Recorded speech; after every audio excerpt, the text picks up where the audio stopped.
Yo, look, y'all already read the title. It's no intro. Let's get straight to it.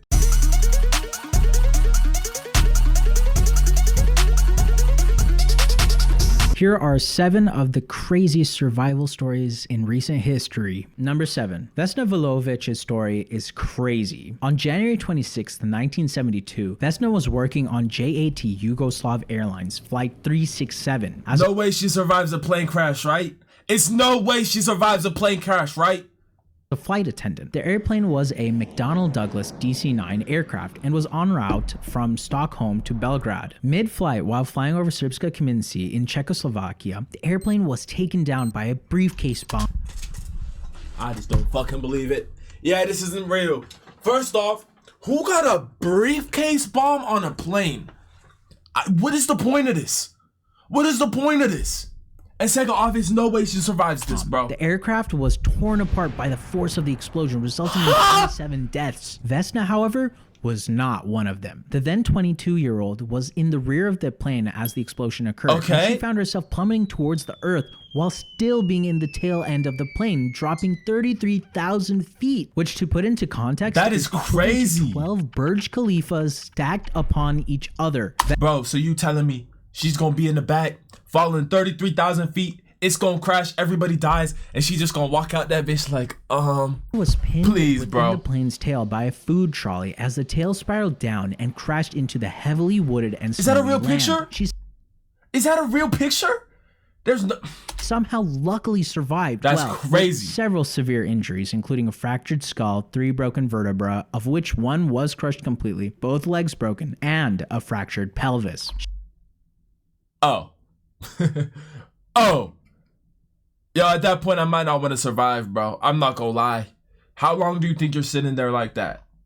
She was in a coma for 27 days and temporarily paralyzed from the waist down. Somehow, she luckily regained her ability to walk. Seeing how this was a 33,000 foot free fall with no parachute, Vesna did, unfortunately, well, probably fortunately, lose the memory of the accident and the events that led up to it. Wait, that's actually so She good. continued to work for That's JAT so good. Airways. Mind you, it was a desk job, even though she had I was asked about to the say, JAT it's no way I'm Airways going to back let her into work that. as a flight attendant, which is just metal of her. That's Number just 6. crazy. Roy That's actually Sullivan so was crazy. a That's Virginian different. park ranger who's lucky to survive being struck by lightning. Oh, what's that? Not Wait, didn't I hear a lot of people survive lightning? Isn't that kind of like a normal thing? Or am I tripping? special. I might be How tripping. is surviving being struck by lightning 7 times in his life? Yeah. How fucking unlucky do you have to be? You getting struck by lightning 7 times in your life? How is that number 1? Yeah, How is that holds not the number Guinness 1, World bro? record for being the human lightning conductor. This all started in 1942 when he was 35. While working as a park ranger in Shenandoah National Park in Virginia, a thunderstorm suddenly brewed and a bolt of There's no way it happened 7 times in the same night, right? lightning struck him, burning a half-inch strip along his right leg, hitting his toe and leaving a hole in his shoe. The next strike was in 1969. Okay, while he I was about to say driving that would his be truck. Lightning struck the insane. trees on the side of the road, which jumped to his truck, striking him unconscious. It burned off his eyebrows, eyelashes, and also set his hair on fire. Luckily, he survived. The third strike was in 1970, and this one was quite gnarly, as while he was sitting in his front yard, Yo, y'all seen that? Y'all saw that? What's it called, bro? The video of the Scott Sterling, bro. This is Scott Sterling IRL. This nigga doing everything he can not to get struck by lightning. chilling, lightning hit a nearby power transformer, which then jumped to his left shoulder and seared it. In 1972, Roy would have his 4th encounter with lightning while working inside a ranger station. how? It again set this poor guy's hair on fire. He This luckily cannot had be a real. wet towel to extinguish the flames. And in 1973, This cannot be real, while bro. on patrol, he saw How do you storm even explain clouds this? forming. At this point, he had an inkling of an idea that he should get away from it, and that's exactly what he tried to do. He got in his car and drove as far away as possible, but the clouds seemed to follow him, and just as he thought he was out of range, he got struck.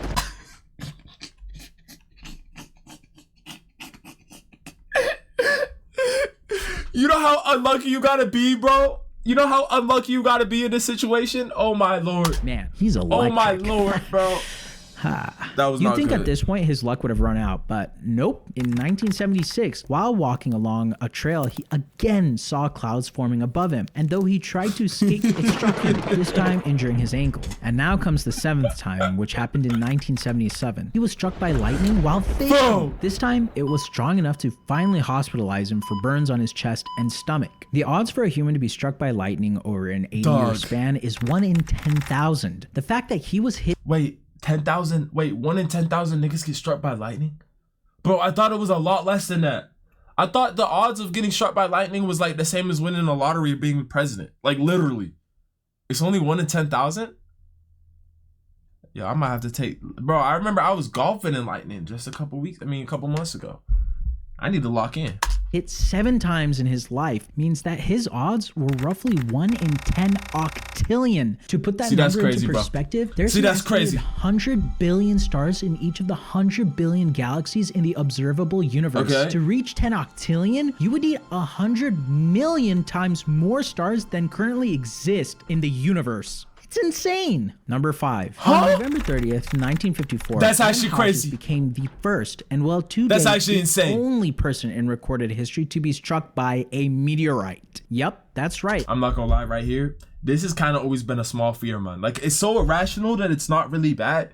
But like sometimes I'll just be walking or like laying in bed. I'm like, damn, what if a fucking meteor just comes and obliterates me? Like solely me, like the size of a baseball just goes through my shit.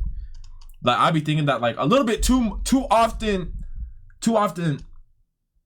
I'm not gonna lie, I be thinking about that a little too often, bro. Like I feel like maybe once a year would be good, but it's probably like once a week.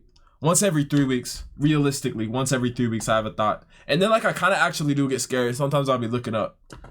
But then I'm like, yo, chill out, bro. I'm like, yo, chill out, and I just go about my day and I forget about it. She got hit with a meteorite. This fiery ball of rock fell through the skies of Sila Wait, and she Calda, survived. Hold up. And she survived this? Alabama, splitting into 3 fragments, one of which was the size of a grapefruit that crashed through the Hodges roof, leaving a 3-foot wide hole, which then bounced off the family's radio and smacked Anne right in the thigh, giving her a bruise. Oh my lord! That's not real, bro. That is the craziest bruise I've ever seen in my life.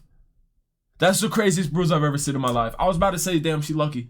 Dog, it bounced 3 times and it still left a bruise that crazy. Holy shit. She's lucky to have been hit in the thigh rather than the head, because I'm sure that could have caused a lot of damage. Number 4. In May 2013, Harrison Okene, a Nigerian cook, was on board the tugboat Jackson 4 when it capsized 20 miles off the coast of Nigeria. 20 It was early miles? morning, and Harrison was in the bathroom Tell me this nigga swims back. I just don't believe it. He's black. as the boat capsized and began to sink. As This the boat black went ass nigga down, is just he not found swimming. a pocket of air in the ship's overturned bathroom. The air pocket had been created by the rapid descent to the seabed, and at the time, poor Harrison was only in his boxer shorts as the ship sank into the freezing waters. He found a mattress and some other random stuff to keep as much of his No, he did not fucking survive that in that little ass air pocket, bro. No, he did not survive body that, bro. out of the water for as long as possible to help him avoid hypothermia. The pocket of air was pitch black, and luckily, he found a Coke to sip on as he held on for dear life. Bro, could you imagine sitting in the water, you see a Coke, and you're like, oh yeah, let me drink this.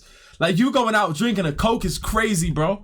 In that situation, I'm not thirsty. What do I look like actually doing that, bro? I'm gonna freak out. I'm gonna try to swim out of there. I'm not gonna sit there and sip a For Coke. the next 60 hours. Rescuers were dispatched to recover 60 bodies, expecting hours? nothing but the worst. They used a 60 remote hours? operated underwater vehicle to locate the sunken boat, and while surveying, they heard Harrison tapping on the hull of the vessel. When divers went in to check what the tapping was, they thought his hand was just a hand of another dead body. Well, that is until Harrison grabbed on the diver, who almost himself before realizing Harrison was alive. Harrison that a was then video? rescued from the air bubble.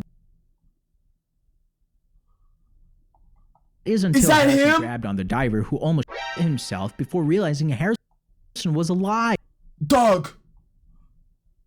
He was in this for 60 hours. That's actually crazy.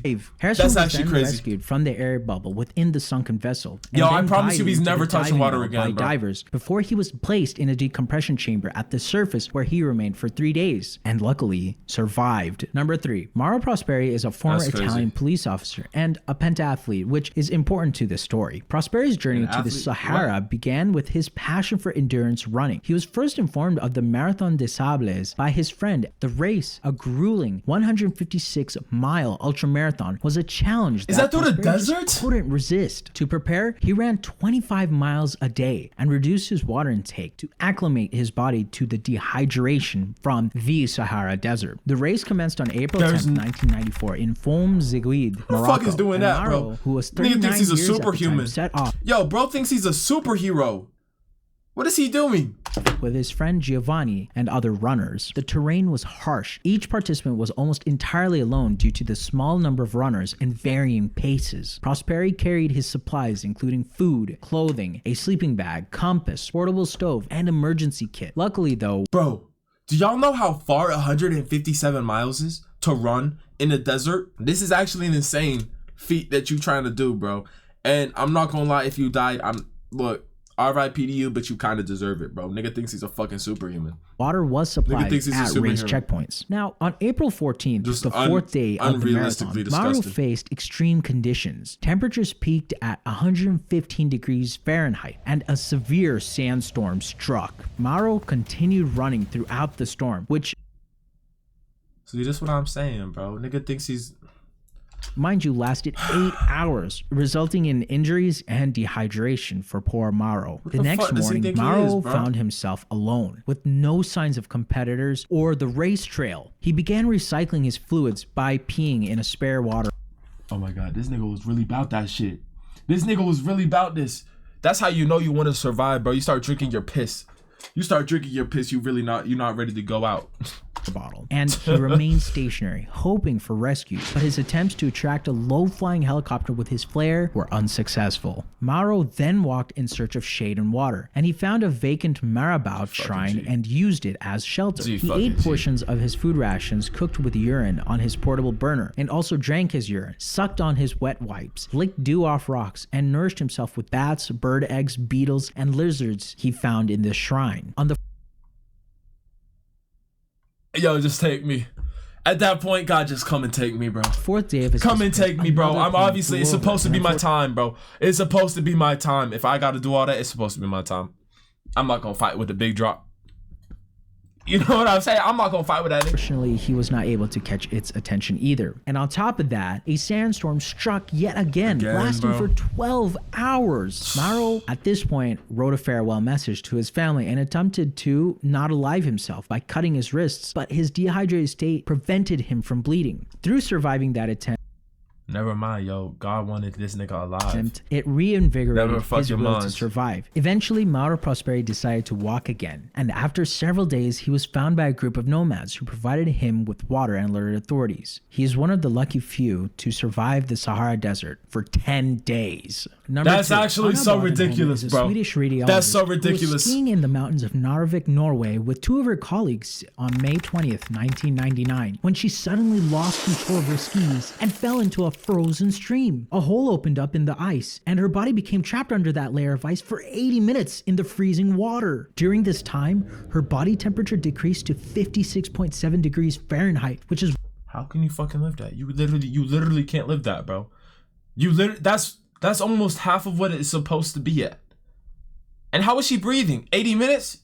It's fucking lied, bro. one of the lowest W survived fucking body cap. temperatures ever recorded cap, in humankind. Her colleagues attempted to free her, but were unsuccessful. And after the first 40 minutes in the water, she experienced circulatory arrest, which basically means her heart shut down. Rescue teams, including a helicopter team, were dispatched and successfully recovered her body from the stream. She was then transported to Tromsø University Hospital, where over 100 doctors and nurses worked for 9 hours to save her life. She That's was connected crazy. to a cardiopulmonary bypass machine, which warmed up her blood outside of her. The fuck was that? You know what's crazy though? They did all that work and they about to get paid crazy. You know how much money they about to make? She just trying to live and she about to get hit with the most expensive hospital bill ever. She about to be in debt.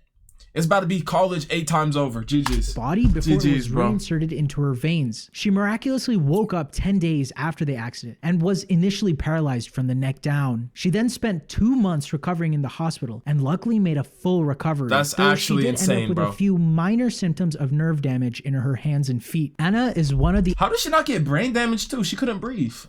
And how did she not get brain damage? only people to survive becoming a human popsicle and come out alive when thawed. Number 1. Tammy Oldham Ashcraft is an American sailor, and in 1983 she survived 41 days. Yes, 41 days adrift in the Pacific Ocean. She and her fiance Richard Sharp were I know I'm pausing a lot. 41 days adrift, as in 41 days like after a boat sank or something and she just swimming like holding on to shit, or like 41 days on a boat lost because they out of power or something. hired to deliver Either a one's crazy, 43-foot but, yacht, I mean- Hanzania, from Tahiti to San Diego, which, mind you, is a 4,000-mile trip. The couple set sail from Papeete That's fucking Harbor crazy, on bro. September 22nd. That's so And crazy. 3 weeks in, their journey took a disastrous turn when they encountered Hurricane Raymond. On October 12th, the yacht was battered by the 40-foot waves and winds up to 160 miles per hour. Richard told Tammy to go below deck for safety, and a few moments later, she heard him screaming that the yacht had capsized. As this happened, Tammy was knocked unconscious against the cabin wall. She luckily regained her consciousness 27 hours later, only 27 hours later, the boat capsized. 27 hours later, she woke up. Fat fucking chance, bro. to unfortunately find her fiance gone and the yacht severely damaged. The cabin That's was so half sad. flooded, the masts were broken off, and the radio navigation systems were beyond repair. Tammy refused to accept her fate. She rigged a makeshift sail from a broken spinnaker pole and storm jib, and also managed to build a pump that drained the cabin. This right here she is crazy. realized that reaching all the way to San Diego at this point was not possible. What's she So doing? she decided to make the 1,500-mile journey to Hawaii. To reach Hawaii, Tammy manually navigated the seas with a sextant and a watch, which is insane to think about. Dude, if Oh, she's one of these. She's a fucking weird ass nigga. If I'm in that situation, I'm cooked. I don't even know. Yo, nigga, half the time I can't even use a compass. I don't got Google Maps. I can't Google Maps my way back. I'm cooked. I'm cooked, bro. I'm out and my I'm iPhone cooked. dies and I don't have Google Maps, Exactly. I'm basically stranded. Exactly. I I have no get- clue how she was able to reach Hawaii manually, but she did. This is a fat chance, bro. I don't believe that shit. Love y'all. That's fun. Deuces.